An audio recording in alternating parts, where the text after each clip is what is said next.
दोस्त आज हम चक्रवृद्धि ब्याज ज्ञात करेंगे। ज्ञात करने से पहले एक छोटा सा रूल देख लेते हैं, समझ गए ना। सूत्र को समझ लेते हैं क्या सब होता है और चक्रवृद्धि ब्याज किसे कहते हैं, मतलब उसको हम समझ लेते हैं, समझ गए ना। उसके बाद आपको वीडियो अच्छे लगे तो एक लाइक सब्सक्राइब कर देना। चलिए हम स्टार्ट करते हैं। देखिए, मान लीजिए आप किसी से 100 रुपया लिए, समझ गए ना। समझने का प्रयास ज़्यादा करना। एक वर्ष पहले वर्ष आप किसी से 100 रुपया लिए, समझ गए ना। आपको ये 10% की दर से दिया है, 10% की दर से दिया है पर एनम। तो ये दूसरे साल में 110 रुपया आपको लौटाना पड़ेगा, समझ गए ना। लौटाएंगे ना, 100 रुपया लिए है 100 और 10 रुपया ब्याज लौटाएंगे। अब क्या होता है चक्रवृद्धि ब्याज, मतलब ब्याज जो हो कि नहीं, ये 10 रुपया हो ना, तो आप दूसरे साल में ये 10 रुपया पर भी ब्याज लगेगा। 100 लिए है उस पर भी ब्याज लगेगा, समझ गए ना। इसी को कहते हैं चक्रवृद्धि ब्याज। ब्याज पर ब्याज लगता है। तो आप 110 पे कितना होगा अगले, मतलब ये दूसरे साल में आपको ये 11 रुपया से, मतलब 11 रुपया हो जाएगा इसका ब्याज, समझ गए ना। ये 10 रुपया नहीं होगा, दूसरे साल से 11 रुपया हो जाएगा, समझ गए। इतना ब्याज पे ब्याज लगता है, समझ गए ना। इसी को कहते हैं चक्रवृद्धि ब्याज। चलिए हम सूत्र के बारे में जान लेते हैं, उसके बाद हम इस सवाल को सोल्व करेंगे। सबसे पहले देखिए, चक्रवृद्धि ब्याज बराबर होता है A-P। ये किसको कहते हैं, देखिए ए मतलब अमाउंट, अमाउंट मतलब क्या होता है, देखिए अमाउंट मतलब होता है मिश्र धन, समझ गए ना। अमाउंट मतलब क्या होता है, मिश्र धन, समझ गए ना। मिश्र के धन है ये, क्या है, मिश्र के धन। मतलब इसमें क्या क्या शामिल होता है, देखिए अमाउंट इंग्लिश में अमाउंट कहते हैं, हिंदी में मिश्र धन कहते हैं, मिश्र धन, समझ गए ना। इसमें देखिए प्रिंसिपल और प्लस इंटरेस्ट, कहने का मतलब मूलधन, जिसे आप लोग हिंदी में मूलधन कहते हैं, और प्लस ब्याज दोनों शामिल होता है, उसी को क्या कहते हैं, अमाउंट कहते हैं, समझ गए ना। इंग्लिश में अमाउंट कहते हैं, हिंदी में मिश्र धन कहते हैं, समझ गए ना। समझ गए अमाउंट के बारे में। अब चलिए मूलधन। आप किसी से जितना कर्ज लेते हैं ना, उसी को क्या कहते हैं, प्रिंसिपल मतलब मूलधन। जिससे आप कर्ज लेते हैं उसी को क्या कहते हैं, मूलधन। जितना आप ले प्रिंसिपल, समझ गए ना। अब रेट, आपको किस दर से आपको दिया है, वो जिससे लिया है, रेट का मतलब दर होता है, ये आपको किस परसेंट से दिया है, समझ गए ना। उसी को, जैसे यहाँ पे देखिए 10% से दिया है तो उसी को कहेंगे रेट, समझ गए ना। उसके बाद देखिए एन मतलब समय, समझ गए ना। एन समय मत एन को किससे द्वारा, समय के द्वारा व्यक्त करते, समझ गए ना। एन बराबर क्या होता है, समय। एन बराबर क्या होता है, समय, समझ गए ना। यहाँ पे एन है ना, तो ये एन कितना वर्ष हुआ है, समझ गए ना। वही उसी को बोलते हैं समय। और कंपाउंड इंटरेस्ट मतलब CI के मतलब कंपाउंड इंटरेस्ट मतलब होता है चक्रवृद्धि ब्याज, समझ गए ना। यही हमको ज्ञात करना है, CI मतलब कंपाउंड इंटरेस्ट। चलिए हम देखिए, सबसे पहले हमको अमाउंट ज्ञात करना होता है, समझ गए ना। उसके बाद क्या होता है, तो ये चक्रवृद्धि ब्याज हम ज्ञात करेंगे। अमाउंट तो आपको बता दिए। इसमें देखिए, इसमें क्या क्या शामिल होता है अमाउंट में, जितना आप जिससे कर्ज लिए सो, ये वाला मान के चलिए 100 कर्ज लिए तो वो, अब प्लस 10 रुपया ये, तो ये दोनों को मिला क्या कहते हैं, अमाउंट कहते हैं, समझ गए ना। तो ये अमाउंट बराबर सूत्र होता है P इंटू, समझ गए ना, 1+R अपॉन या बटा 100, ये फिर इंटू N, समझ गए ना। N मतलब समय होता है, कितना वर्ष हुआ है, समझ गए ना। चलिए हम इस पर आप सवाल सोल्व करेंगे, सब डाउट आपका क्लियर हो जाएगा। चलिए हम स्टार्ट करते हैं बनाना। देखिए सबसे पहले यहाँ पे हल लिख लेना है, हल लिख के ऐसे कर देना। अमाउंट बराबर सूत्र हो यहाँ पे लगा देना, बताए ना। ए बराबर क्या होता है, P इंटू 1+R, ये बट्टा बोलो या अपॉन बोलो, 100, समझ गए ना, इसकी पावर N, समझ गए ना। N का मतलब कितना वर्ष, समझ गए ना। यहाँ पे देखिए A बराबर लगा लेना है, A बराबर, समझ गए ना, यही सूत्र होता है। उसके बाद देखिए फिर क्या करना है, देखिए प्रिंसिपल मतलब कि 10,000 रुपया, देखिए सवाल पर थे 10,000 रुपया का 10% वार्षिक ब्याज की दर से 4 वर्ष का चक्रवृद्धि ब्याज ज्ञात कीजिए। 4 वर्ष का बोल रहा है, समझ गए ना। तो इसको क्या कहते हैं, जिससे जितना कर्ज लिए, या समझ गए ना, इसको क्या कहते हैं, प्रिंसिपल P के द्वारा सूचित करते, समझ गए ना। इसे मूलधन कहेंगे हिंदी में। और देखिए ये क्या है, दर है, इसको R के द्वारा सूचित करेंगे, समझे। ये दर कितना परसेंट के लिए है, ये वर्ष, वर्ष मतलब N, वर्ष को n के द्वारा सूचित करते हैं, समझ गए ना। अब चलिए हम बनाते हैं। सबसे पहले देखिए हम ए लिख लेना, ये पी कितना है 10,000,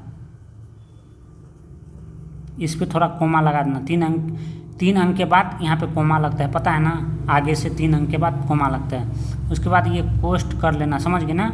उसके बाद ये 1 है तो 1 कर लेना, ये प्लस है तो ये प्लस कर लेना, समझ गए ना। ये आर है तो आर की जगह पर देखिए 10 देना, क्योंकि ये रेट कितना दिया है 10%, ये 10 देना। देखिए वही परसेंटेज का मतलब क्या होता है, बटा में 100, तो वही 100 दिया रहता है, पता है ना आपको। परसेंटेज का मतलब होता है बटा में 100, यहाँ पे 100 डाल देना, समझ गए ना।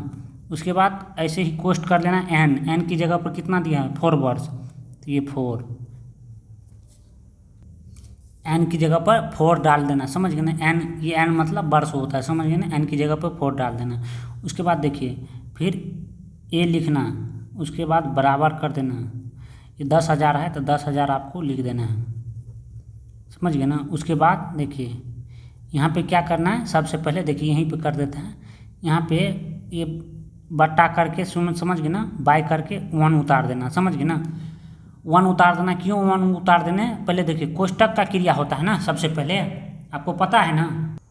देखिए बोर्ड मास पर है ना, तो देखिए बोर्ड मास पर है तो सबसे पहले किसका क्रिया होता है, फर्स्ट नंबर में कोष्टक का। देखिए जो कोष्ट के अंदर रहता है उसका क्रिया होता है, समझ गए ना। क्रिया का कहने का मतलब जो हम सोल्व करते हैं सबसे पहले कोष्टक के अंदर जो रहता है उसको सोल्व करते हैं, समझ गए ना। उसके बाद देखिए इसको क्या करना है, 1 आ 100 को लघुत्तम, तो आपको देखिए 1 आ 100 को लघुत्तम ले लेना, समझ गए ना। तो इसको लघुत्तम लेंगे तो देखिए 1 से देंगे तो 1 आने की 1 से भाग देंगे मतलब 100 में, तो ये 100, तो कहने का मतलब हो गया ये इसका। तो देखिए यहाँ पे क्या है 1 तो 1 गुने 1 गुने ये 100, इसको गुना करेंगे तो आपको 100 आएगा, समझ गए ना।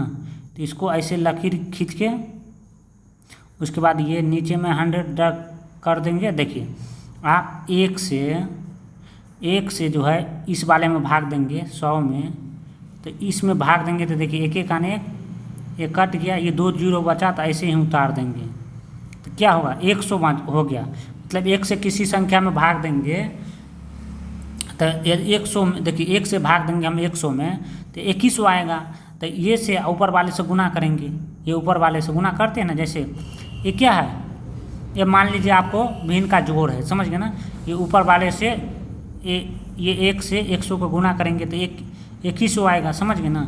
यहाँ पे 100 लगा लेना है, उसके बाद प्लस है तो प्लस, समझ गए ना। उसके बाद देखिए 100 में भाग देंगे, देखिए 100 से 100 में भाग देंगे तो देखिए 1 ही ना आएगा, कट के 1 ही ना आएगा। तो ये 1 से ये ऊपर वाले गुना करेंगे तो देखिए 1 गुने 10 बराबर कितना होगा 10 है ना। ये ऊपर वाले गुना करते हैं ना तो 1 गुने 10 बराबर 10 होगा, समझ गए ना। ऐसे करके ये 4 है पावर तो 4, समझ गए ना। उसके बाद देखिए फिर यहाँ पे ये लिख लेना। उसके बाद ये 10,000 है तो 10,000 उतार देना, समझ गए ना। 10,000 उतार देना। उसके बाद देखिए यहाँ पे क्या करना है, तो आप इसको जोड़ लेना है, तो ऐसे कोष्टक कर लेना है। इसको जोड़ेंगे तो कितना होगा 110, ये डिवाइडेड बाय ये बटा ये 100, समझ गए ना। उसके पावर कितना है 4, समझ गए ना। आप चलिए हम यहाँ से फिर से स्टार्ट करते हैं। ए बराबर देखिए आप चाहो तो यहाँ पे चाहो तो इसे काट भी सकते हो, समझ गए ना।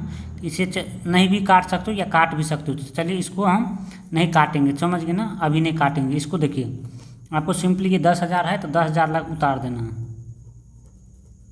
समझ गए ना। उसके बाद ऐसे ही कोष्ट कर लेना।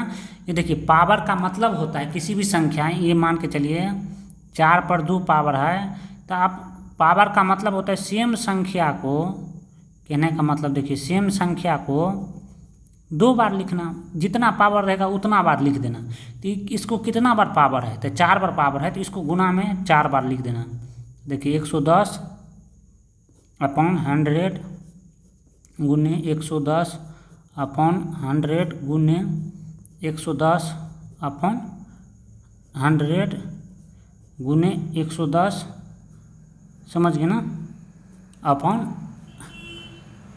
100 ऐसे कर लेना। अब इसको काटिए तो 110 अपन देखिए ये कट जाएगा, कितना मरतबे कटेगा 11 मरतबे, 11 दिन के 110 और 10 से काटते हैं ये 10 दिन के 100, समझ गए ना। उसके बाद देखिए ऐसे ही 11 मरतबे ये कट गया, ये 10 मरतबे कट गया, 11 दिन के 110, ये 10 दिन के 100, समझ गए ना। 10 दिन के 100, 11 दिन के 110, तो हमको कितना बचा 4 को 11 बचा।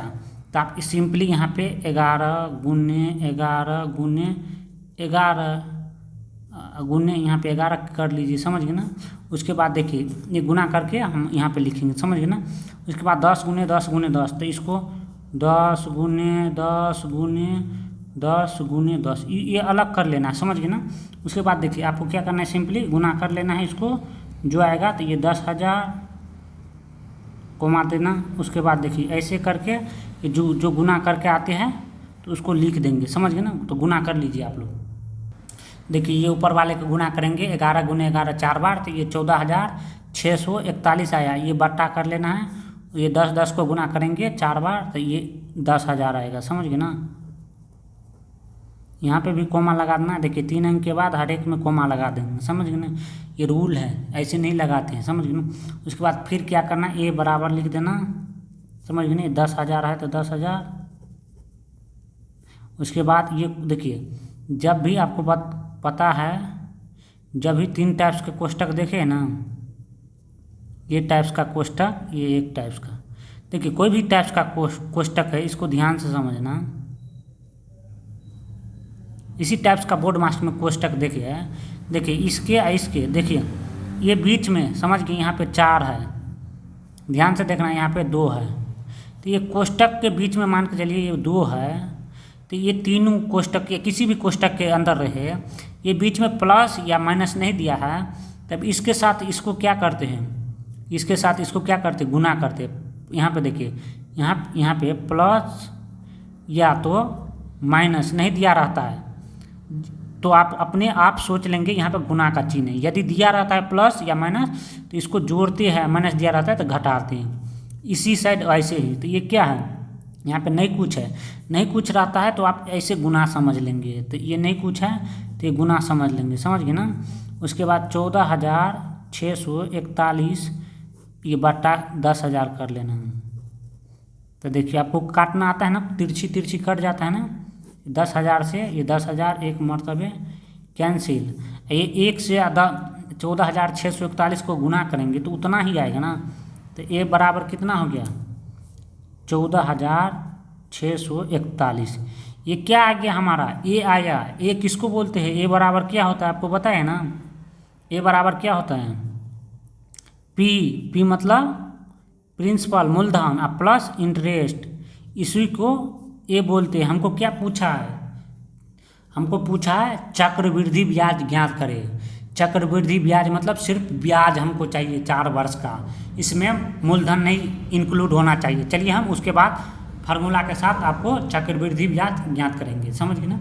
देखिए चक्रवृद्धि ब्याज बराबर क्या होता है, ए माइनस पी, समझ गए ना। चक्रवृद्धि ब्याज बराबर क्या होता है, ए माइनस पी। पी किसको बोलते हैं, मूलधन को कितना लिए, समझ गए ना।